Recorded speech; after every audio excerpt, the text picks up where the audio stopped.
दोस्तों, इस वीडियो के अंदर हम criminal miss appropriation of property की बात करेंगे।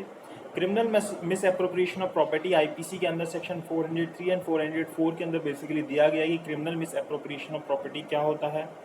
तो हम देखते हैं सबसे पहले सेक्शन 403 में क्या दिया गया है। इससे पहले वाली वीडियो में हमने यहाँ तक जो सेक्शन 402 तक के सेक्शन थे, जहाँ पे हमने थेफ्ट से लेके डकैती, रॉबरी, फिर अलग अलग कंडीशंस में फिर प्रिपरेशन करना डकैती की, ये सब चीज़ों के जो ऑफेंस होते हैं ये समझ लिए थे। अब इस वीडियो के अंदर हमने बेसिकली समझना है कि criminal miss appropriation of property क्या होता है, और साथ में हम ये भी देखेंगे कि criminal miss appropriation of property और थेफ्ट के बीच में क्या डिफरेंस होता है, क्योंकि दोनों के अंदर ही जो प्रॉपर्टी होती है उसको आप अपने पास, किसी मूवेबल प्रॉपर्टी को अपने पास मिस एप्रोप्रिएट करते हो, लेकिन उसमें और इसमें क्या फ़र्क होता है वो भी हम इस वीडियो के अंदर समझेंगे। तो सबसे पहले हम इस सेक्शन को रीड करते हैं, सेक्शन 403 को, और देखते हैं कि इसके अंदर क्या दिया गया है। ये सेक्शन बोलता है dishonest miss appropriation of property. अब डिसऑनेस्ट मिस एप्रोप्रिएशन का मतलब क्या होता है, उससे पहले हम एक बार इस सेक्शन को रीड कर लेते हैं। हु एवर डिसऑनेस्टली, कोई भी व्यक्ति जब डिसऑनेस्टली मिस एप्रोप्रिएट करता है, कोई भी व्यक्ति डिसऑनेस्टली मिस एप्रोप्रिएट करता है या कन्वर्ट करता है, किस चीज़ को, converts to his own use, किसी भी मूवेबल प्रॉपर्टी को अपने यूज़ के लिए उसको मिस एप्रोप्रिएट करता है या कन्वर्ट कर लेता है अपने खुद के यूज़ के लिए, तो उसको सजा मिलेगी। Shall be punish with imprisonment of either description for a term which में एक्सटेंड टू 2 years और विद फाइन। तो यहाँ पे उसको दोनों चीज़ें हो सकती हैं, 2 साल तक की सजा भी हो सकती है, फाइन भी हो सकता है, जैसे फाइन लेके छोड़ा जा सकता है, या फिर दोनों चीज़ें भी की जा सकती हैं। तो इसके अंदर इतनी सजा होती है। इसकी इलस्ट्रेशन पढ़ते हैं। इलस्ट्रेशन के अंदर क्या दिया गया है, A takes property belonging to Z out of जेड्स पोजीशन। अब यहाँ पे उसने जेड के पोजीशन से उसकी प्रॉपर्टी, जेड के पोजीशन से उसकी प्रॉपर्टी उससे ले ली, in good faith believing at the time when he taken the property belonging to himself. इस गुड फेथ में ली, जब उसने ली उससे गुड फेथ में ली कि ये प्रॉपर्टी जो है उसकी प्रॉपर्टी है। A is not guilty of theft. So here A is not guilty of theft because he has not taken that property without consent of Z, and he was in misconception of the thing that that property belongs to him. So here he has not committed theft, because when you will read section 378, you will come to know about the elements of theft. What happens in theft is that you take the property without consent of its owner, and that property is movable property, and you take that property dishonestly. तो वो चीज़ें जो होती हैं वो पूरी होती हैं वहाँ पे। तो यहाँ पे ए ने थेफ्ट नहीं किया, but after discovering his mistake, अब उसको ये अपनी मिस्टेक, अपनी गलती के बारे में पता चल गया कि भाई ये जो मैंने प्रॉपर्टी ली गुड फेथ के अंदर, this does not belongs to me, this property is not mine. अब उसको जब ये पता चलता है, वो क्या करता है, डिसऑनेस्टली मिस अप्रोप्रिएट कर लेता है अपने यूज़ के लिए। अब कहता है यार प्रॉपर्टी मैंने ले तो ली है, अब क्या करता हूँ कि ये प्रॉपर्टी अपनी ही कर लेता हूँ, छोड़ जेड को क्या वापस देनी, इसको अपने पर्पस के लिए यूज़ करूँगा। तो यहाँ पे जो ए है वो गिल्टी हो जाएगा कौन से ऑफेंस के लिए, criminal miss appropriation of property. तो यहाँ पे उसने थेफ्ट कमिट नहीं किया, यहाँ पे उसने criminal miss appropriation of property करी। ऐसी एग्जाम्पल देता है अगला। अब a being on friendly terms with Z goes into Jades library, कि भाई ठीक है चल, वो कहता है, ए कहता है कि चल मेरे को अपनी लाइब्रेरी ले चल, उसका दोस्त होगा तो कहता है ठीक है चल मेरी लाइब्रेरी देखते हैं। अब जेड क्या है, इधर उधर जा गया होगा कहीं, तो उसकी एब्सेंस में take away a book without consent, अब इसकी कंसर्ट के बिना एक बुक ले लेता है। यहाँ पे here if A was under impression, अगर ए इस इम्प्रेशन में होता that he had Z implied concern to take book for the purpose of reading, तो वहाँ पे उसने थेफ्ट कमिट नहीं किया। किसके अंदर, जब वो इस इम्प्रेशन में होता कि उसके पास जेड की इम्प्लाइड कंसर्ट है कि भाई वो तो मेरा दोस्त है, उससे क्या पूछना, वो तो मेरे को हाँ बोलेगा ही बोलेगा, या वो मेरे को इसलिए ही छोड़ के गया कि मैं कोई उसकी बुक ले सकता हूँ, ऐसी कोई दिक्कत की बात नहीं है। वो इस इम्प्लाइड कंसर्न को सोच रहा है, असलियत में वो है नहीं, इस इम्प्रेशन के अंदर है वो। तो यहाँ पे उसने थेफ्ट कमिट नहीं की। थेफ्ट में क्योंकि क्या होता है, डिसऑनेस्ट तरीके से उसकी जो प्रॉपर्टी होती है उसको मूव आउट किया आता है। तो यहाँ पे उसकी डिसऑनेस्ट इंटेंशन नहीं है, ये डिफ्रॉड करने की इंटेंशन नहीं है। अभी उसके जो अंदर, मन के अंदर चीज़ है वो क्या है, गुड इंप्रेशन के अंदर वो काम कर रहा है। अब उसने वो बुक ले ली। Here if A was under impression that his Z implies consent, तो ये हो गया। But if A afterwards sells the books for his own benefit, he is guilty of offense under this section। लेकिन बाद में उसको पता चल गया कि भाई ये प्रॉपर्टी तो उसकी कंसेंट वगैरह थी नहीं, उसने अगर मेरे को दी भी थी तो पढ़ने के लिए दी थी। अब उसने क्या किया, ए ने जाके इस प्रॉपर्टी को अपने फायदे के लिए, for his on benefit, he sold this book, उसने किसी को ये बुक बेच दी। तो मतलब यहाँ पे अब उस पैसे का ये फायदा खुद उठाएगा। तो यहाँ पे ए ने क्या किया, criminal miss appropriation of property, तो इसने ये सेक्शन 403 का ऑफेंस कमिट किया। उसको 2 साल तक की सजा या फाइन या दोनों भी हो सकता है। ऐसी एग्जांपल दे रहा है, A and B being joint owner of a horse. अब यहाँ पे जॉइंट ओनर की बात आ रही है कि ए और बी दोनों ही जॉइंट ओनर है एक हॉर्स के। अब क्या करते हैं, A takes horse out of B's possession. अब ए क्या करता है, बी के पोजीशन से हॉर्स बाहर ले जाता है, इंटेंडिंग टू यूज इट, इस नियत से कि मैं उसको यूज करूंगा, मैं उसको चलाऊंगा बुलाऊंगा, राइडिंग करूंगा उसके ऊपर। Here as A has a right to use the horse, यहाँ पे ए के पास ये राइट है कि वो यूज कर सकता है क्योंकि वो भी उसका ज्वाइंट ऑनर है। ही does not dishonestly miss appropriate, तो उसने यहाँ पे डिसऑनेस्टली मिस एप्रोप्रिएट नहीं किया उसको। But if A sells the horse and appropriates the whole proceeds for own use, कि अब गया घोड़ा लेके गया वो और उसने जाके उस हॉर्स को बेच दिया। अब उस घोड़े को बेच के अगर 10,000 रुपये मिले तो 10,000 रुपये पूरे खुद ही रख लिए। अगर मान लीजिए 5,000 खुद रखता, 5,000 बी को देता तो ये बात नहीं आती, लेकिन वो 10,000 खुद ही रख लिए पूरे। तो यहाँ पे उसने क्या किया, criminal miss appropriation of property, तो उसने ये वाला ऑफेंस 403 का कमिट कर दिया। तो इन इलस्ट्रेशन से हमें समझ आता है कि criminal miss appropriation of property क्या होती है और ये कैसे थेफ्ट से डिफरेंस होती है। अभी और एक देखेंगे कैसे होती है।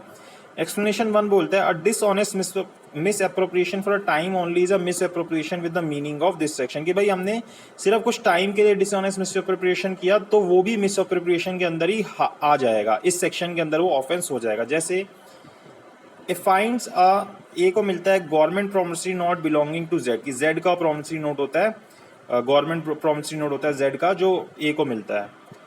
A knowing that the note belongs to Z, A को पता था कि भाई ये जो नोट है मेरा नहीं है, ये जो मेरे को प्रॉमिसरी नोट मिला है ये जेड का है।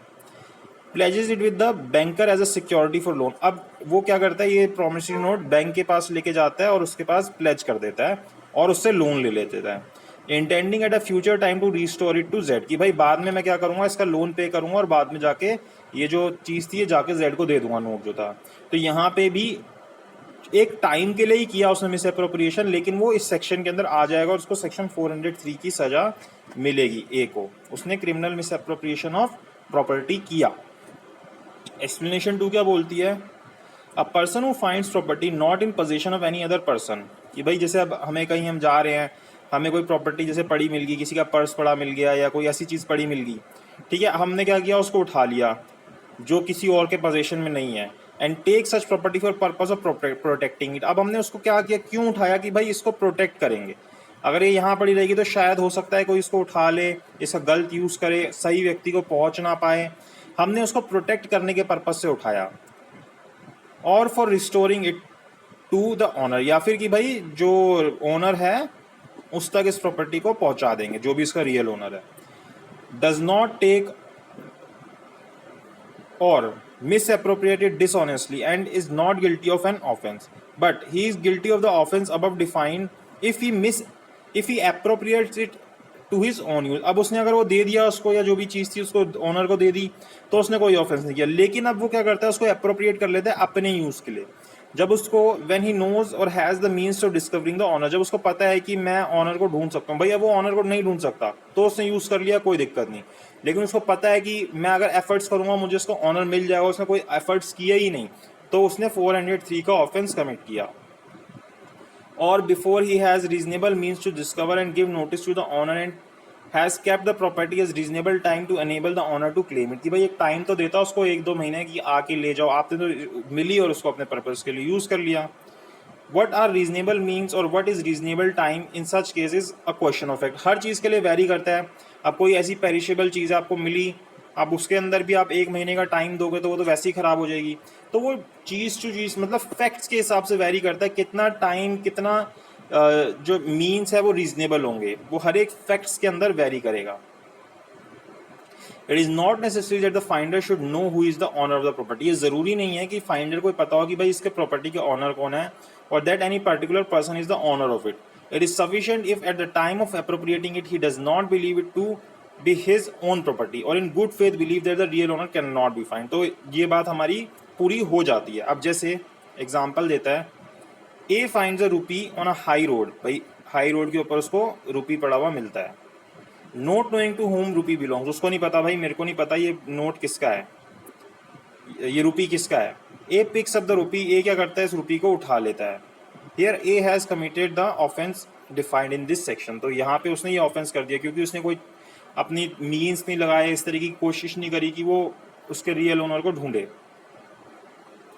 ए फिश, सेकेंड इलस्ट्रेशन देता है, A finds a letter on the road, उसको एक लेटर पड़ा हुआ मिलता है रोड के ऊपर ए को, कंटेनिंग बैंक नोट, जिसके अंदर क्या होता है, एक बैंक नोट होता है, इसके अंदर से एक बैंक नोट निकलता है। From the direction of and content of the letter he learns to whom note belong, इसके अंदर से एक लेटर भी निकलता है जिसके अंदर लिखा होता है कि ये नोट किसका है।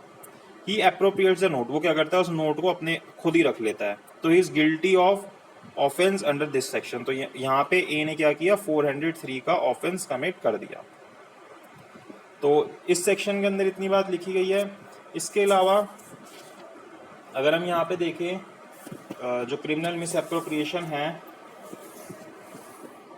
इसके इंग्रेडिएंट्स क्या है, इसके इंग्रेडिएंट्स दो ही इंग्रेडिएंट्स हो जाएंगे, वही कि डिसऑनेस्ट मिस एप्रोप्रिएशन कर रहा है वो किसी और की प्रॉपर्टी को, और दूसरी सच प्रॉपर्टी जो है मूवेबल होनी चाहिए। ये भी ज़रूरी है कि वो प्रॉपर्टी मूवेबल हो, इमूवेबल प्रॉपर्टी का क्रिमिनल मिस एप्रोप्रिएशन नहीं होता। तो ये दो चीज़ें जो है इसके इंग्रेडिएंट के अंदर आ जाती है। अब देखिए थेफ्ट और क्रिमिनल मिस एप्रोप्रिएशन में क्या फ़र्क होता है। जो थेफ्ट होता है वहाँ पे जो ऑफेंडर होता है वो डिसऑनेस्टली प्रॉपर्टी को लेता है जो कि ऑनर के पोजीशन के अंदर होती है, उसको शायद पता ना लगने दे, मतलब एक तरीके से डिसऑनेस्टली तरीके से लेता है।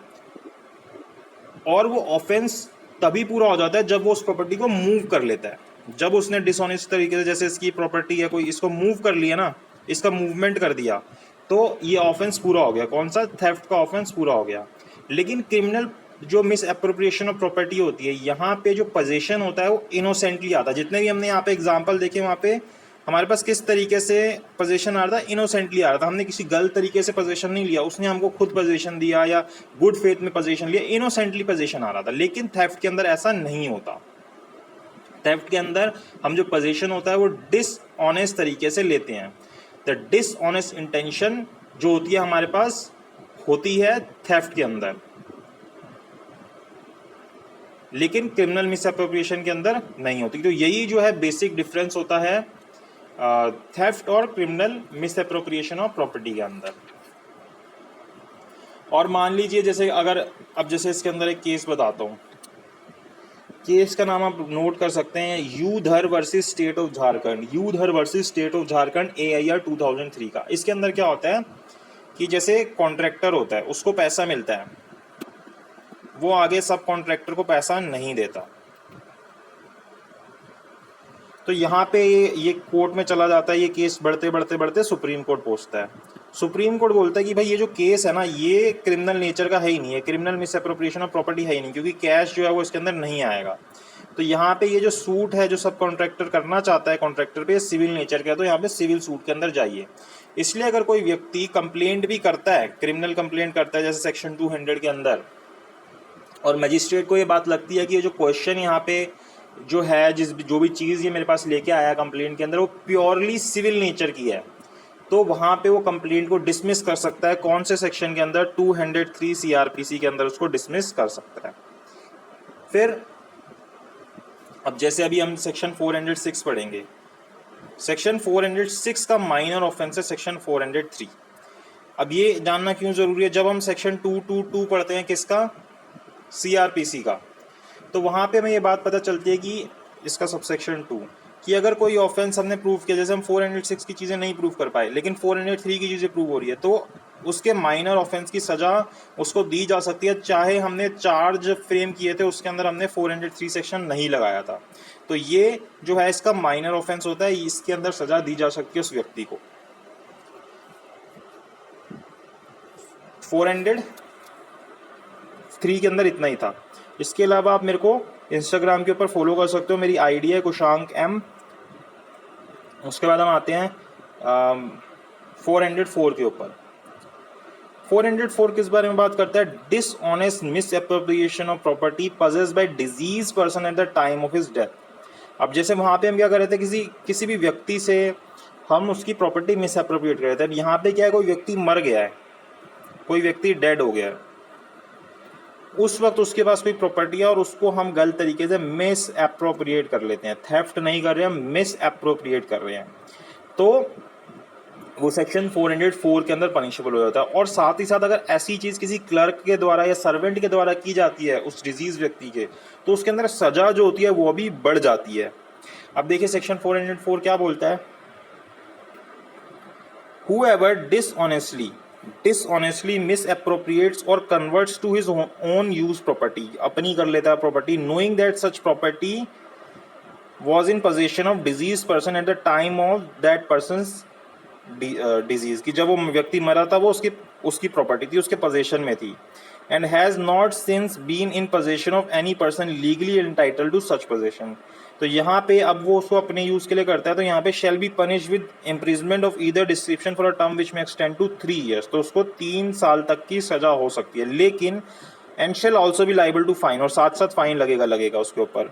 and if the offender at the time of such person disease was employed by him as a clerk or servant, अगर वो उसका क्लर्क या सर्वेंट था तो ये सजा बढ़कर 7 साल की हो जाती है। क्योंकि ये लोग ऐसे होते हैं जो ट्रस्ट के अंदर ज़्यादा होते हैं, तो इनके पास ये करने के चांसेस ज़्यादा होते हैं, तो इसलिए इसके अंदर सजा इनको ज़्यादा दे दी गई। Z dies in possession of furniture and money, कि जेड जब मरता है उसके पास क्या होता है? फर्नीचर होता है और मनी होती है, 2 चीज़ें होती हैं। उसका सर्वेंट ए होता है, वो क्या करता है? Before the money comes into position of any person entitle to the such position, जैसे कि इसके बेटे वगैरह के पास या किसी के पास भी लीगल जो उसके लिए एंटाइटल होगा उसके पास जाए, उससे पहले ही ये क्या करता है? उसको डिसऑनेस्ट तरीके से मिस एप्रोप्रिएट कर लेता है, भाई अपनी कर लेता है। तो यहाँ पे बोला जाएगा कि ए ने सेक्शन 404 का ऑफेंस कमिट कर दिया, और यहाँ पे ये सर्वेंट था इसका, तो यहाँ पे इसको 7 साल तक की सजा हो सकती है। ये बात हमें सेक्शन 404 के अंदर बोली गई। तो बस इतनी सी चीज़ है सेक्शन 404 और सेक्शन 403 के अंदर। इसके बाद हम क्रिमिनल ब्रीच ऑफ ट्रस्ट वाले सेक्शन जो है अपने सेक्शन 405 से आगे के, उनको समझेंगे सेक्शन 405 से आगे के। और अगर आपको ये वीडियो अच्छी लगी हो तो आप चैनल को सब्सक्राइब कर दीजिएगा, वीडियो लाइक कर दीजिएगा, और आगे अगर किसी को ये टॉपिक समझना हो तो उसके साथ शेयर भी कर दीजिएगा।